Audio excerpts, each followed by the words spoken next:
అమ్మాయి జీవితాన్ని శాశ్వతంగా మార్చిన భయంకరమైన ప్రయాణం. తన అమ్మమ్మను చూడాలని చిన్న కోరికతో రైలులో బయలుదేరిన సంధ్య తెలియకుండానే ఒక భూత ప్రయాణం కథలో అడుగుపెట్టింది. ఆ రోజు సంధ్య అనే అమ్మాయి తన అమ్మమ్మ ఇంటికి వెళ్ళాలని ప్లాన్ చేస్తుంది. అమ్మమ్మ ఊరు కోటగిరిపల్లె. ఆ గ్రామానికి చేరుకోవాలంటే 2 రైలు మార్చాలి. సంధ్య మొదటి రైలులో చిత్తూరు స్టేషన్ వరకు వచ్చేస్తుంది. అక్కడి నుండి రెండో రైలు పట్టుకోవాలి. కానీ అప్పటికి రాత్రి 2 గంటలు అవుతుంది. స్టేషన్లో ఎవరు ఉండరు. ఒక లైటు చిమ్మ చీకటితో వెలుగుతో ఆరిపోతుంది. సంధ్య బెంచ్ మీద కూర్చొని రైలు కోసం ఎదురు చూస్తుంది. అదే సమయంలో వెనుక నుంచి ఓ వృద్ధుడు వాకింగ్ స్టిక్తో వచ్చి చెబుతాడు, అమ్మా, ఈ సమయానికి ఇక్కడ ఎందుకున్నావు? ఈ స్టేషన్కి రాత్రి ఎవరూ రారు. ఇది భయంకరమైన చోటు.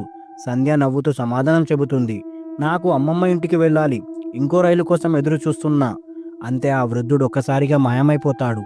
కొద్దిసేపటికి స్టేషన్లో స్పీకర్ ద్వారా అనౌన్స్మెంట్ వస్తుంది, ప్రియమైన ప్రయాణికులారా, ప్రమాదం వలన ఈరోజు రాత్రి రైలు రద్దు చేయబడింది. సంధ్య షాక్లో పడుతుంది.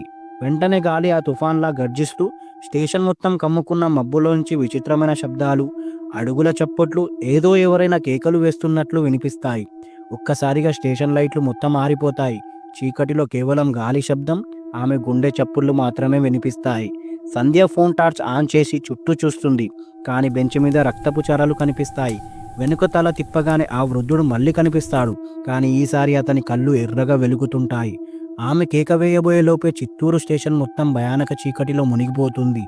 మరుసటి ఉదయం పోలీసులు పరిశీలనకు వచ్చాక అక్కడ ఎవరు కనిపించరు. కేవలం సంధ్య యొక్క బ్యాగ్ మాత్రమే బెంచ్ మీద ఉంటుంది. అప్పటి నుండి చిత్తూరు రైల్వే స్టేషన్ వద్ద రాత్రి 2 గంటల సమయంలో ఎవరు రైలు కోసం ఎదురు చూడరు. ఎందుకంటే రాత్రి వేళ ఆ స్టేషన్లో ఇప్పటికీ ఏదో శబ్దం, అడుగుల చప్పుళ్ళు, అమ్మాయి కేకలు వినిపిస్తూ ఉంటుంది. మరిన్ని వీడియోస్ అండ్ స్టోరీస్ వినాలంటే లైక్, షేర్ అండ్ సబ్స్క్రైబ్ చేయండి.